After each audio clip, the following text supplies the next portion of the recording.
Y'all better be careful who y'all lay next to because your life may just depend on it. Story time. Fortunately, this is not my story. This is my friend's story. And for the sake of this story, we're just going to call my friend Amanda. So me and Amanda met in real estate school.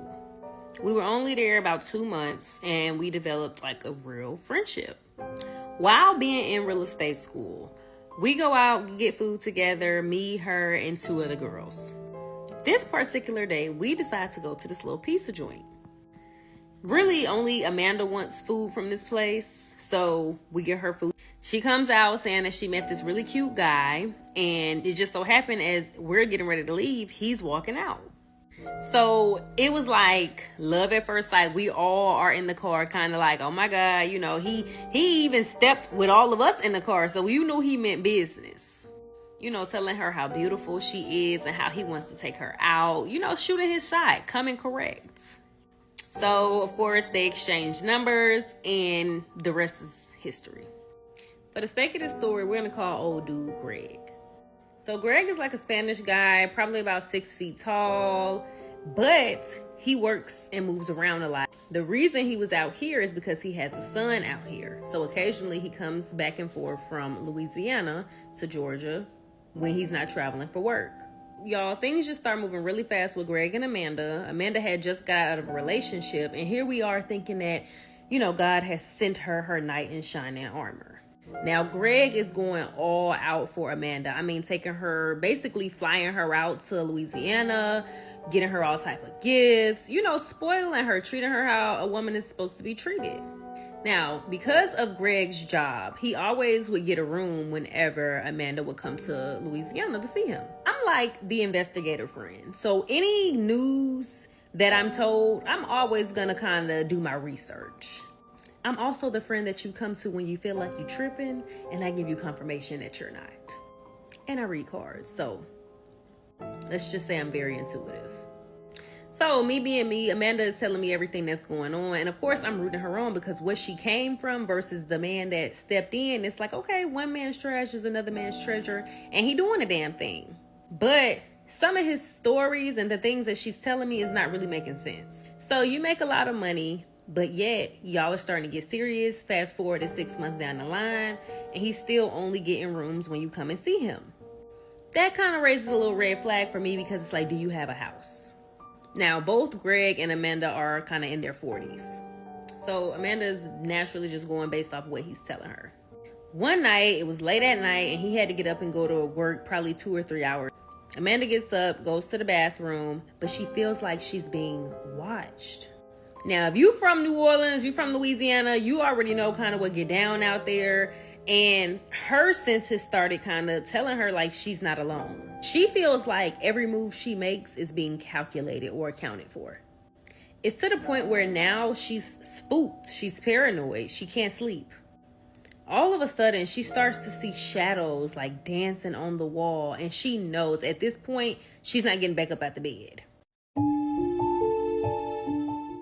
Love spells gone wrong, story time. So Jose and Maria have been married for over 15 years. They own a business, a home, they have 2 children, and Maria is currently pregnant with their 3rd child. Now, because Maria is put on bed rest during this pregnancy, she can no longer go to work. So that means that her and Jose have to hire a new secretary to pull her weight. Now, Susie is 24, straight out of college, very beautiful and intelligent, so she applies for the job and she gets it. So Jose and Susie are talking, they're flirting, and within a couple of weeks, they're in a full-blown affair. But his mother warns him, you know you have a family at home, you can't be doing this. Jose tells his mom, you just take care of my wife and baby while I'm at work. I got this. I pay the bills. So 2 months later, Jose and Susie are still going strong in their affair when one day Susie rolls over and says, hey, guess what? You're going to be a daddy again. I'm pregnant. His eyes were big as quarters because he knew if anyone found out about this woman or baby, he would lose everything, including his family. So Jose tries to talk Susie into having an abortion, but she says absolutely not. We intentionally created this child and I'm going to have it. He knew he could not piss Susie off or she could destroy his life in many ways. So he gets the idea to tell his family that he is stressed out at work, bogged down and depressed, and the best thing they can do is pack up and leave the country and just start over fresh. So to keep Susie at bay, Jose lies to her and says, look, I love you, and as soon as you have this baby, I'm going to leave my wife and kids and we're going to be together. Susie's in shock. She can't believe that he's ready to make that kind of a commitment. The only problem was he was lying to her, and within a few weeks when his wife had her baby, he packs his family up and moves them to America, leaving a pregnant Susie behind. When they left, Susie is calling Jose's phone, leaving voicemails, texting, blowing him up like, where the hell are you? So Susie tells her mom that Jose has ghosted her, and her mom informs her that Jose has moved his family to America. They're gone. She loses it. She starts blowing his phone up, calling and texting, you abandoned us. I'm going to tell everyone. He just keeps lying. He says, wait, I did this for us. As soon as I get established and get more money, I'm going to leave her and then bring you and the baby here and we'll be a family. 6 more months goes by. She's had the baby and Jose has still not sent for her. He just keeps stringing her along. Well, she gets mad and says, look, Jose, if you don't get your ass on a plane and come get us, I'm coming to you. Do you understand? I can't be without you. He said, no, but I hope you understand. I don't want nothing to do with you or your bastard. Don't contact me again. So at this point, Susie is stressing. She has no income, no transportation, no family support, no help from Jose. She doesn't know how she's going to take care of this child. So she went to a local village healer to try to get some help. Susie told the healer, I need a love spell, the strongest one you got. And the healer responded, are you sure you can afford this? Because this is going to cost a lot more than money. Susie got on her knees and said, I don't care. I will pay whatever price it costs. Just make this man come back to me. The healer said, okay, but you understand the price for this. And Susie cut him off. I don't care what the price is. Just do it. The healer said, take this herb, grind it up real fine, add some blood from your menstrual cycle, cut some hair from your head and his, grind it all up real fine, and then put it in his food. He must eat this before or after Schmegs. Doesn't matter which, but make sure he eats it all. Understand, once you do this, that man is not going to leave you alone. She said, well, good, that's what I want. Susie finds out through the grapevine that Jose is coming back to their country just for a couple of days to get the rest of his family's belongings and to tie up some loose ends, and she knows that's when she's going to have to do it. On the day that he returns, Susie put on her sexiest outfit and goes to the airport, and as soon as Jose stepped off that plane, Susie bumped into him and said, hey, stranger. Jose is like, oh, hey. She said, it's okay, I'm not mad anymore. I've gotten over all that. And Jose was dumb enough to fall for it. He thought, wow, I can hook up with her tonight and nobody would ever know and just go get my family's stuff tomorrow. And of course, just like we all predicted, he wound up in a hotel room making love to Susie all night. While he was asleep, Susie cut his hair, her hair, and she even took a patch of the baby's hair to make sure it was stronger. She put that herb and her blood in it, mixed it up, and served him breakfast. Jose was so drained from the night before that he ate up every single morsel of that meal. He didn't miss a crumb, and Susie just stood there smiling because she knew she was about to get what she wanted. Susie tries to cuddle with Jose, and that's when he jumps up. I have to go. I made a mistake. We can't do this again. She said, okay, have a nice day. She wasn't mad or worried at all because she knew he was coming back to her. So they leave the hotel, and then Susie sits by the phone waiting on his call, just praying that the spell worked. So 2 days later, Jose calls her and says, hey, I've left my wife and kids. You're all I think about. I want you. I need you. I'm coming back to you. She said, well, good. Hurry. Well, later that day, Jose called her 3 more times back to back, but she missed the first 2 calls, and when she answered the 3rd time, he was screaming at her, where the hell are you? Who are you with? Are you cheating on me? You better not be with another man. Why didn't you answer the phone? Susie thought, that's really weird. He's never been jealous over me before, so it must be a side effect of the spell. That's good because it means the spell is working. But when he arrived 2 days later, Jose's behavior was out of control. He grabbed her by her arm and started screaming, where were you? Who are you with? Why didn't you answer the phone? Then his whole mood changes. He apologizes to her. He says, I'm so sorry. I love you and the baby. I would never hurt you. Please, I want y'all to come live with me. When they get in the hotel room, Susie gives the baby a bath, and then she lays on the bed and starts playing with the baby. And then Jose looks over and says, you love that baby more than me, don't you? You spend too much time with him. You love him too much. You're going to choose him over me. When he gets older, you're going to marry him and be with him, aren't you? Susie said, no, what are you talking about? He's our baby. We created him. We should both love him the same. This man is losing it because of that spell. All he can think about is Susie cheating on him or leaving him. Jose picked the baby up and said, you have to choose now, either me or the baby. Susie said, why? He's our baby. He said, choose. She said, I'll always choose you over everyone. He said, then you won't mind me doing this. And then he opened the balcony sliding door, took the baby out and held him over the balcony. She said, no, wait, what are you doing? That's our baby. He said, but you can't love him and me, so we have to get rid of him. And then he dropped him. Before she could even grasp what was going on, Jose lunged at her, put his hands around her neck, and began choking her until she passed out. When Susie finally came to, she felt the cold wind blowing through her hair. She felt Jose's arms wrapped tightly around her, and that's when she heard him say, Susie, I love you, only you, forever. And then she realized they were falling from the hotel balcony. Snacks in hand, the vibe is set, and once I start, you won't forget. Don't eat too much, cause you gotta stay fine. But come on, bestie, it's Yeah. Hi, bestie. I missed you. Go ahead, hurry up. Get your snack. Get your rolling equipment. It's time. First of all, there's a lot of newcomers, new followers. Hi. Welcome to the family. Also, a lot of you guys want to buy the book, and someone in the comment asked me to do a Valentine's Day sale, so yes, I'm gonna do it. So for those of you that want to try the ebook for yourself, use code LOVE, LOVE, for 20% off. It's going to end right after Valentine's Day. I did a Christmas sale, I did a New Year's sale, and you guys showed out. So now we have a Valentine's Day sale. Thank you to that one person in the comment that asked me. I'm also dropping my song Valentine's Day too, okay? Okay, back to the story. For the sake of the story, let's call this person Rose. Now, Rose and her boyfriend had been together for 2 years, right? So they're out of like the honeymoon phase.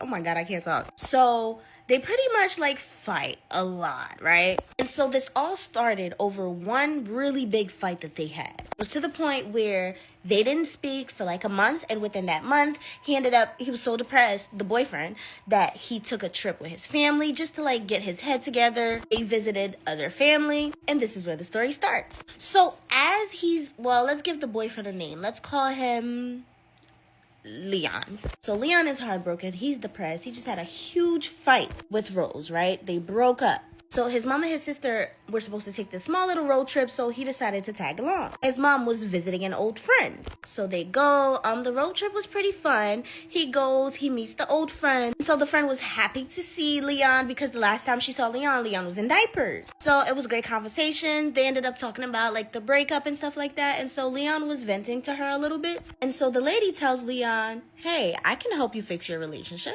Leon is like, I'm all ears. How do I fix it? She said, don't worry. I will help you, but you have to do everything I say exactly as I say it. Leon is like, okay, great. But she doesn't say anything else. Like for the rest of the trip, she doesn't say anything about it up until that Leon is about to leave. So as Leon is about to leave out the door, she comes in with this little container. And in the container, there's like 3 little puff pastries. And Leon was like, oh my gosh, thank you, Auntie. Thank you for this. And, I'm so glad to meet you. I'm glad I got to know you. And so she goes, no, that's not for you. Leon is like, who is it for? Is it for Mom? She's like, no, it's for your girlfriend. And at first, Leon is like, huh? Okay, thank you. I will give it to her. And then she says to him, this is how you're going to fix your relationship. So he's like, with puff pastries? She's like, yes.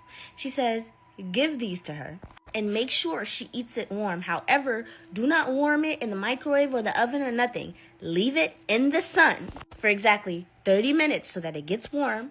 Then give it to her. And as she's eating it, make sure you remind her how much you love her. Do exactly as I say, and your relationship will be just fine. Andrew, at that point, his mom and his sister was already in the car, so this is just a conversation between them. So he's like, okay, thanks, Auntie. They say their goodbyes, and Auntie reminded him, if you're gonna do this, do exactly as I say. If you're not gonna do it exactly how I tell you, don't do it at all. Leon is like, I heard you, Auntie. I heard you. So boom, they head back home. And really, Leon is not really thinking about doing it for real. But on his way home, he looks at Rose's story and Rose is outside. For some reason, that pisses him off. And he's like, you know what? I am gonna do it. So he gets home, he puts the damn bowl in the sun for 30 minutes like he was told. It got warm and he immediately went to her. Said, hey, I'm back from my trip. I missed you so much. I'm sorry. I don't care that we're fighting. Like I brought you this. And she's like, aw, thank you so much, Leon. You're the best ever in the world. Duh. She takes the pastries. She's just a girl. It's pastries. She starts eating it and Leon is like, I love you, right? Like I don't want to lose you. I want our relationship to work as she's eating it. Just like he was told. Cool. That happened. She eats it, and Leon is like looking at her like, what's gonna happen? But nothing happens. She eats it, they hang out, they go to sleep, everything's fine. So next morning, they wake up to their door being banged on. Like somebody's banging on the door. So they both get up like, who is this? Like, who's banging on the door like that? Only to realize that it's Rose's mom. So they open the door. Rose's mom walks inside, goes straight to Leon, and says to Leon, you gotta pack your shit and get out. Leon is looking really confused like, what? So is Rose. Rose is like, what? Get out. Wait, Mom, what happened? Rose's mom looks at her like, do you know this man tried to do voodoo on you? Rose is like, what? Leon, voodoo? Mom, come on, like, what? And then she looks at Leon, and Leon looked guilty.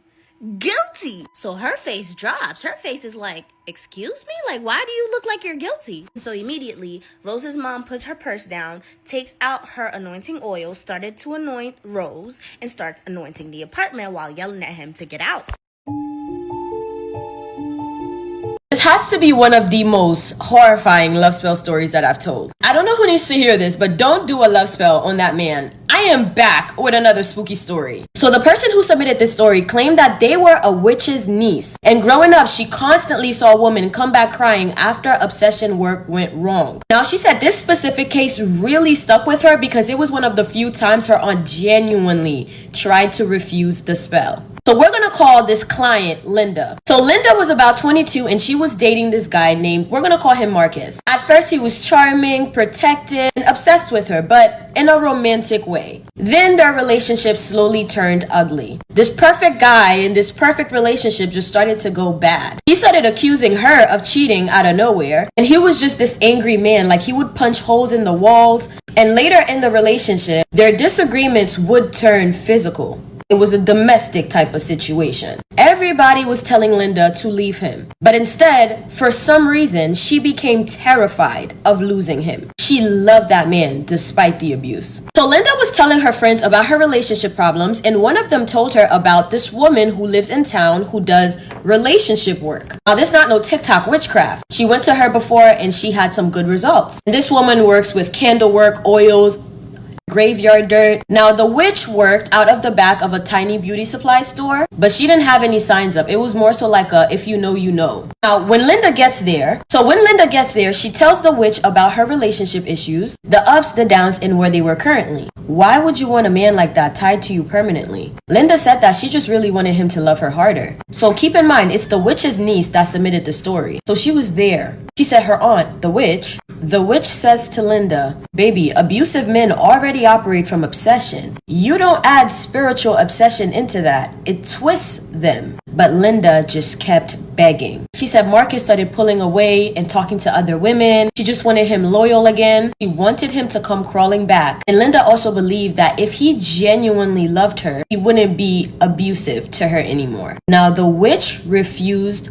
twice. But Linda wasn't trying to leave that shop. And finally, the witch goes, my job is my job. But when this turns bad, don't come back to me asking me to undo anything that you begged for. The ritual itself sounded disturbing. Linda bought Marcus's shirt, nail clippings, a photo of them together. The witch used red candles and something that smelled really bad, and then pricked the girl's finger for. After the work was done, the witch told Linda, take it easy. For the first week, Linda didn't come back to the shop, so they assumed nothing happened. But on Linda's end, Marcus was basically changing overnight. At first, it looked like the spell worked perfectly. He stopped talking to other girls, started showing up with gifts. He would cry if Linda even threatened to leave him. He called her 40 to 50 times a day just to hear her breathing. And then it escalated. This video is already way too long, and TikTok is not gonna boost it. So leave a comment for part 2. I'm literally recording and dropping part 2 right now.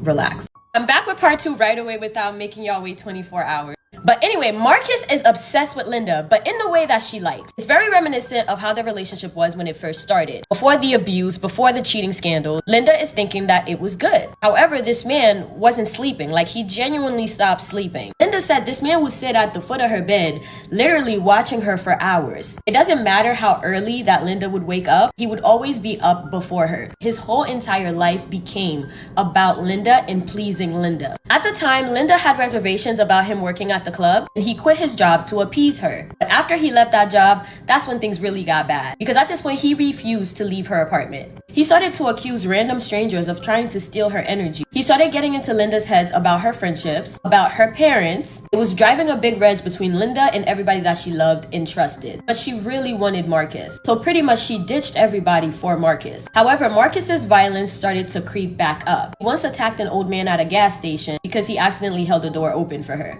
As if the story couldn't get any creepier, then came the animals. This part genuinely made my stomach turn. She said Marcus started bringing her unalived animals as gifts. Birds, rats, one time a cat.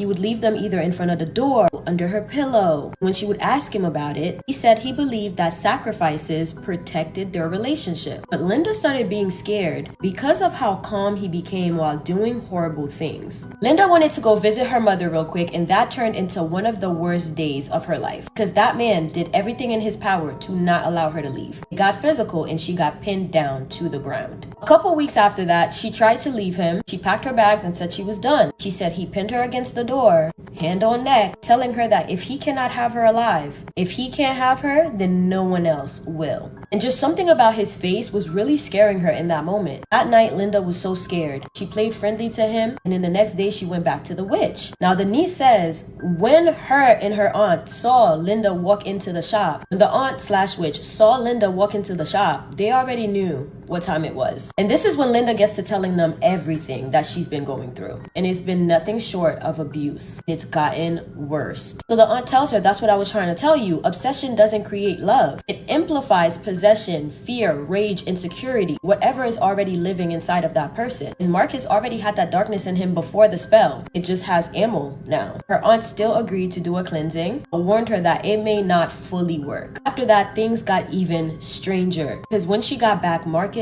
was paranoid. And Linda was so scared that she decided to get police involved. Because of all the disturbing voice messages that he would send to her anyway, that was enough to basically get her a restraining order. He violated the restraining order multiple times. However, he winded up getting arrested. The last thing that the niece heard about was his arrest. He was locked up for a couple of months, but the niece said that after that, she never heard from Linda again. She said when this story happened, she was pretty young, and that made her realize that she would never, under any circumstances, ever do a love spell on somebody. Hey bestie, what kind of snack do y'all want to do for this week? Let's do spicy snacks. So for this week, try to eat like spicy snacks only. And if you can't handle spicy, do like mild. I have a love spell story for y'all. I know how y'all love a good love spell story. And as much as I tell people to stop doing them, they still do it. And this story come from a person that did a love spell that they saw right here on TikTok. Clearly, she hadn't been following me since 2020. Or she would know better. But anyway, we're going to get on with the story. Let's call this girl Tasha. So if you know a Tasha, tag her. So one day, Tasha's scrolling through her TikTok, right? She sees this specific TikTok teaching people how to do a successful love spell. And the person who posted this said that the love spell was foolproof and that the person will literally be obsessed with you. Now, Tasha halfway believes in that kind of stuff. But she also has a crush on her coworker. And I mean, like, that is her man. In her head, that is Tasha's man. Except her man does not notice her. He never speaks to her. Now, let's call this coworker Jamal. So Tasha is crushing on Jamal. Jamal is handsome. He's charming. He's funny. He's like the full package for Tasha. Except that, he doesn't know that she exists. Now, she saw a couple of these videos before, but for some reason, that specific video made her want to try it because when she looked at the comments was full of success stories. So why not? What could go wrong, right? So the spell was pretty simple. You're supposed to get a red candle, you light it, and you get some cinnamon. See, I just caught myself because I was going to say how to do it, but I'm not because I know some of y'all are still unhinged and y'all going to think it's okay to do it. But if you know which one I'm talking about because it went viral. Anyways, the next day after work, she went and she purchased the red candle. When she got home, she did the spell. What's the worst that could happen? Again, she did this halfway expecting it to work. So she does this and she goes to work the next day. Except work was different. Jamal, her man, who was always distant but polite, was speaking to her. And not only was he speaking to her, she would constantly catch him staring at her. And I'm not going to lie, she was pretty amazed. She was like, whoa, I really didn't think this thing was going to work, but I'm here for it. He started to talk to her more and more at work. He even started to text her constantly. That's so much better that Jamal started to bring her coffee to work without her asking. And Tasha loved every bit of minute of it. Now she could really be like, my man, my man, my man. Until her man started acting weird. First, it started with Jamal showing up to her apartment unannounced. His excuse was always that he just wanted to see her, and it's sweet, you know? It raised like a little bit of eyebrow for Tasha, but it's still like, oh, he wants to see me. And then Jamal started to question her every move, like where she was, who she was with, why is she taking this long to text back. The once very handsome and charming Jamal became very obsessive. And Tasha really tried to brush it off as in like he's just an intense lover. You know, some people are just like that. And then it escalated. So boom, one night Tasha decided that she was going to go out with her friends, right? They decided that they were going to go to a bar, and that's what they did. They went, they're having fun, they're having drinks, they're having a time. As she's having fun, right, one of her friends' face completely changed. And she's like, what's wrong? And the friend is like, is that Jamal? And when she turned, it was indeed Jamal. He showed up at the bar mad as hell because she didn't invite him to their little get-together. Now, this is why he was mad, and this is why he showed up.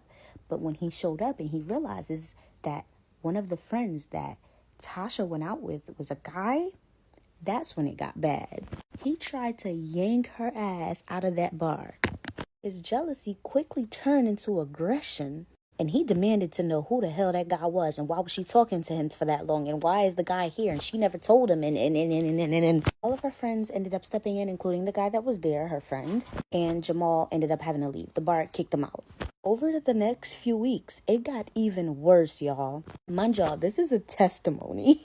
Jamal would blow up her phone, wait outside her apartment building, watching her every move to make sure she's not cheating. Mind y'all, they're not even in a relationship yet.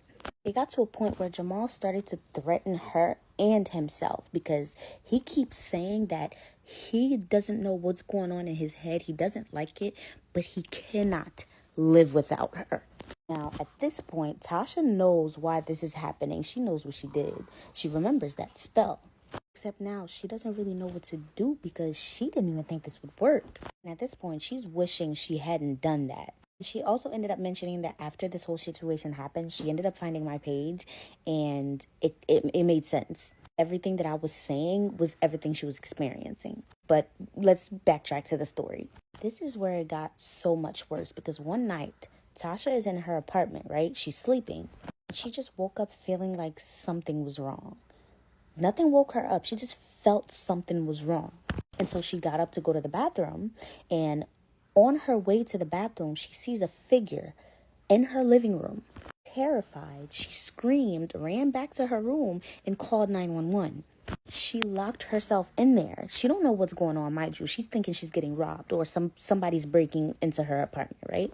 And so on the phone with the operator, she gives the police full permission to break down her door if they need to.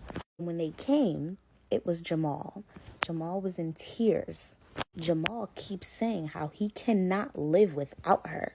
Jamal ended up getting arrested and he got charged for breaking and entering. And he actually did end up going away for a little while because he did express very loudly how he cannot live without her and that he would rather harm himself or her than to live. Tasha ended up having to contact her employer and Jamal's family for help. And long story short, Jamal's family ended up having to move Jamal states away from Tasha. That's how she finally was able to get some kind of relief. But she says till this day, she still be scared that one day she's going to come home and Jamal traveled through states just to break into one of her apartments. Also, she did move from that apartment. And Tasha told me to tell y'all, it doesn't matter what type of love spell you see on TikTok, it's not worth it. It ain't nothing I haven't told y'all before, but I feel like maybe y'all would listen if it's somebody that went through it. She told me to tell y'all to please listen to Blizzy. She's not joking. Till this day, she's still scared for her life because she feels like any day now, Jamal's just going to pop up and take her out. So listen to me when I well, matter of fact, y'all don't even got to listen to me. Go do you. I'm telling you not to do it. But if you want to do it anyway, you can become a Tasha. Anyways, make sure you guys are following me on Instagram and on YouTube. Yeah, because if they take this app away, how else are you supposed to get your snacks and listen to my stories? Exactly. This girl put her minces in her boyfriend's food. But this story didn't happen to Ella. It happened to her cousin. We're gonna call her Alana. And before we get into the story, Alana is not the same anymore. So according to Ella, Alana was never the desperate type. But when she met, we're gonna call him Marcus. something in her shifted. And Ella said Marcus wasn't special, if she's being honest. Charming, yeah, but he was inconsistent. It just seemed to have an on and off type of relationship. He would love on her really hard one week and then just disappear the next. And that's exactly how the relationship was going. And after 6 months of this situationship nonsense, he ghosted her. No explanation, just gone. Alana tried to reach out to him, but he never responded. So at this point, about 2 weeks go by and Alana is really starting to miss Marcus. And Alana said that this was the last time she was going to put up with this. Little did anybody know what Alana was implying by that. Everybody just kind of thought that she was done with his inconsistency. But she was confident that he would come back.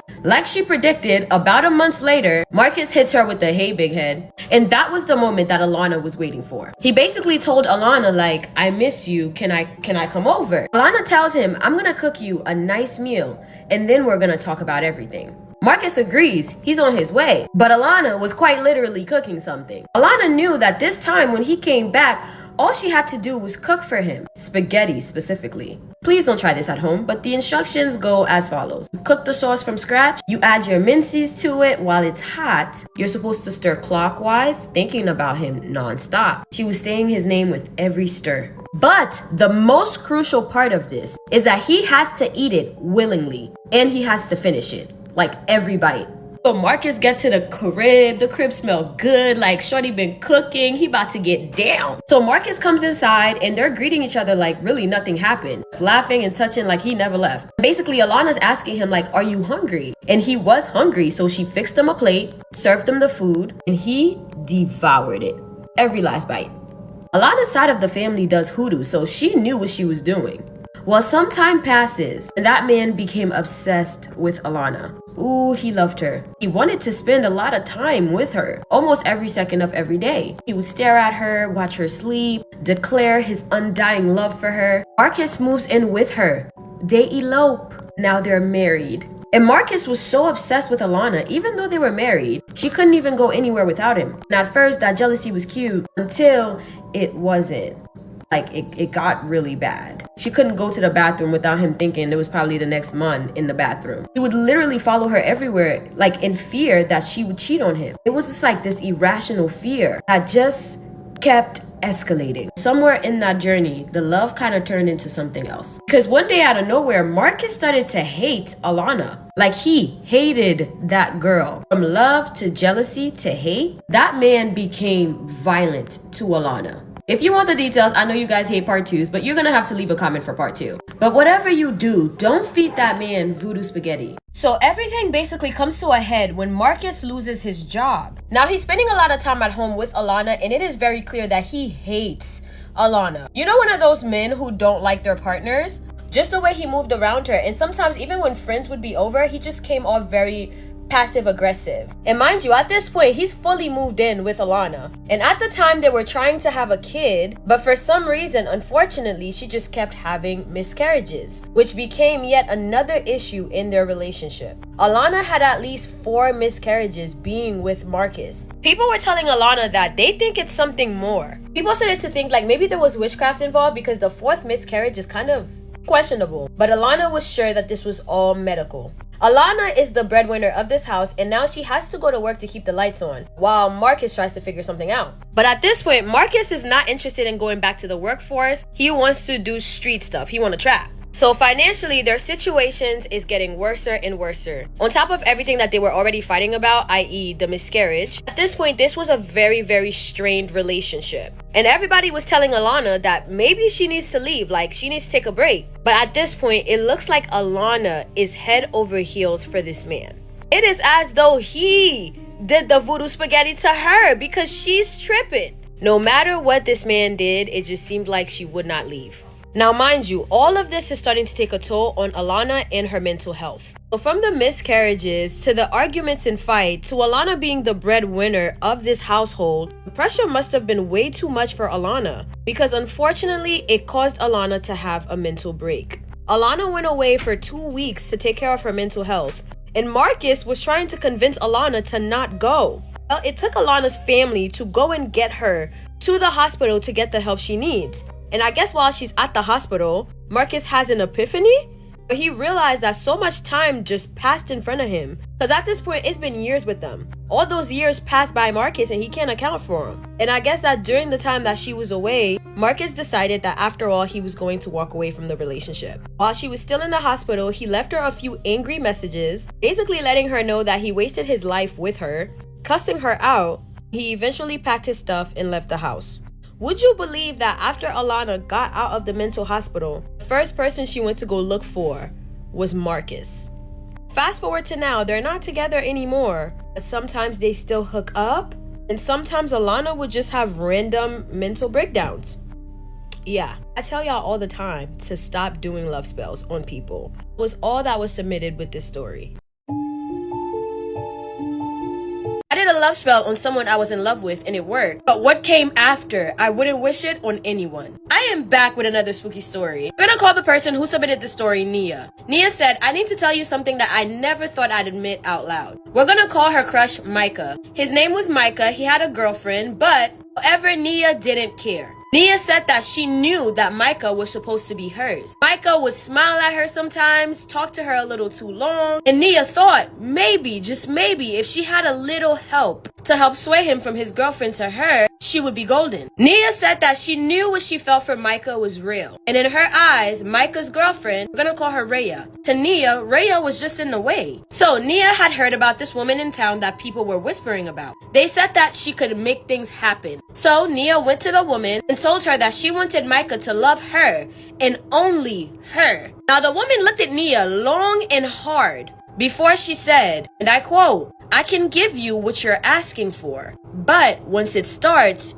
you can't undo it. Nia said she didn't care, so she said yes because she wanted him. The woman gave her specific instructions on what to do. She needed a red candle, his photo, a little bit of honey, some personal ingredients, like personal item, a prayer over water at midnight, and some of her menstrual. Now Nia says she followed the instructions exactly to the T. She said, and let me tell you, it worked fast. Micah started texting her out of nowhere, and he started texting her more and more. He would find himself showing up where she was at, suddenly telling her that he couldn't stop thinking about her. He even said to her one day that he left his girlfriend, Rhea, out of the picture, gone. Nia said in that moment, hearing that this man done left his girlfriend Rhea for her, she said that, to be honest, she felt powerful. She felt chosen. Until, in one night, Micah shows up outside of Nia's house, crying, boo-hoo crying. And he just said to her out of nowhere, why did you do this to me? I can't eat, I can't think, I feel you even when you're not around. You tied my soul, I know you did something to me. Then out of nowhere, the man smiled. Now Nia says that this didn't look like his regular smile. It's like his face moved. There was something else inside of him entirely. That's when he leans in and says to her, why didn't you feed it? To be continued. Let me know if you're ready for what happens next, because things only got darker from here. I be telling y'all, do not do a love spell on that man. Make sure you leave a comment for part 2. Before you do a love spell on that person, make sure you listen to this story first. I be telling y'all, stop doing that stuff. So pretty much, Micah shows up at Nia's door, boohoo crying, and he seems different with the smile that he gave her and him whispering to her, why didn't you feed it? He kind of snapped out of that moment. It just seemed weird. So Nia didn't think anything of it and they moved on. However, Micah was obsessed. Since Nia had performed that love spell, Micah left his gal, went to Nia, and he had became everything she's ever wanted. Affectionate, attentive, and constantly by her side. At first, it felt like a dream. But as we know, that dream was quickly turning into a nightmare. So Nia says that Micah stopped going to work. He stopped seeing his family. Nia says this was not at her request, just distanced himself from everyone. And he even stopped being himself. Everywhere Nia went, he followed. She said she would wake up and he would be watching her sleep. He would get so angry if she left the room without telling him. He would throw these tantrums when she didn't answer his text right away. Nia said, what I thought was love was becoming something else. Something dark. And Nia said, when I told y'all he stopped being himself, she said one night she woke up to find him standing over her, watching. And when she asked him, yo, what are you doing? He said, I'm just making sure that no one's trying to take you from me. So at this point, Nia started researching the spell that she had done. And through her research, she discovered that it wasn't just a love spell. Oh no, it was a binding ritual.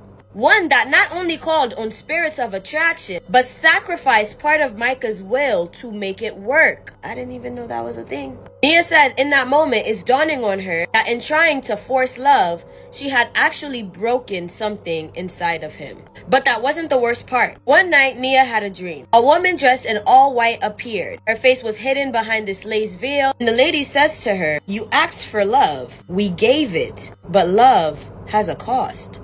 Nia woke up that day with on her pillow, and it wasn't hers. And to make matters worse, when she woke up from the dream, Micah, who was sleeping with her, had his arms wrapped so tightly around her, his fingers technically digging into her skin, leaving bruises. He was holding her like he was afraid she would vanish in the middle of the night. She said that same day, Micah woke up on one. If she never felt endangered before, this was the day. That morning, Micah refused to let Nia leave the house. She had work. She can't go. At first, he was asking nicely, "Hey, can you stay home?" Nia said no. Then he started crying, and then he started screaming, and then he was begging, and then he just went silent completely. And y'all remember that smile from part 1? The robotic smile that just didn't seem like Micah's? Yeah, that smile came back. And Nia says, again, it wasn't human. She said he pushed her to the ground, and she woke up tied up in their bedroom. When she woke up, she begged him to untie her, and he seemed remorseful, so he did. At this point, Nia is desperate to contact the woman that did this spell for her. However, when she went back to the woman said that, "I told you, you cannot undo this. There's nothing I can do for you. You knew the cost of what you were doing." And unless she needed something new, the woman told her to leave and left Nia to deal with this man by herself. And I wish I could just end the story right here, but this story is so long and it just keeps getting worser. So y'all gonna have to leave a comment for part 3. If you haven't, take this as a warning. Do not do a love spell on that man. Okay, let's continue with the story. So Nia tries to go back to the voodoo lady to undo whatever it is that she did. And the lady talking about, "I can't help you. You already knew the risk." At this point, Nia is gathering that she's in trouble because she is left alone to deal with this man by herself. She has no idea what to do. She comes back home, and at this point, things with Micah are escalating. Micah has fully moved in with Nia, refuses to go to work, refuses to go anywhere, and Nia became the sole breadwinner. Nia said that she did find it endearing the days that he was following her to work. She didn't think it was that much of a red flag that he would follow her sometimes, considering they lived together and Nia knew what she did to him. Unfortunately, things just kind of kept escalating. Over the days, Micah completely stopped eating. And when Nia would ask him, "Why are you not eating?" he would say he didn't need any food. He would tell her that "your love is enough and that feeds me." She said it got so bad that this man's eyes started sinking into his face, his skin pale, and the creepiest part was this man started talking in his sleep in voices that were not his. And to add salt to injury, every night the woman in white would appear in Nia's dreams whispering, "You fed us. Now he belongs to us."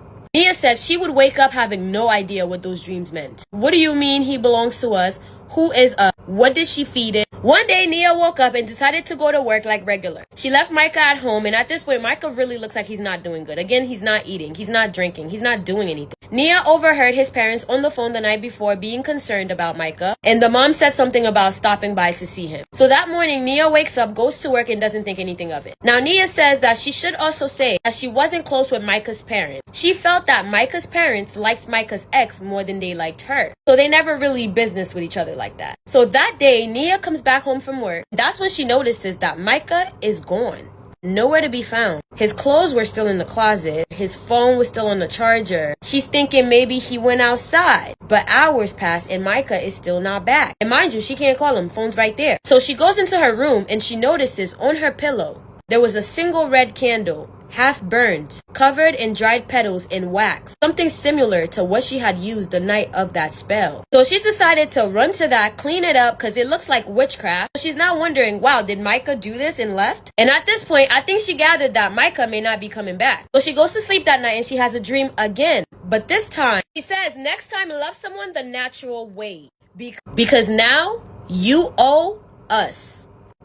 Nia said that months went by and Micah still didn't come back. She grew worried for him, but every single night, even till this night, she still dreams about the woman in white coming to collect something. And she says she always says every single time in the dream, next time, love someone the natural way. And months later, Nia would learn that Micah was actually rescued by his parents that day that she went to work. His parents came to the house knowing that there was some sort of witchcraft involved, took Micah, left the country, and went back back home, it was his parents that left the candle and everything on her pillow. And she was told that if she wants to get rid of that scary lady in her dreams, the answers lie within Micah's parents, who, by the way, she has no means of getting in contact with. So she wants you guys to give her advice and help her. What should she do? Nia, I don't know. But if you guys have advice for Nia, leave it in the comments. And y'all, the competition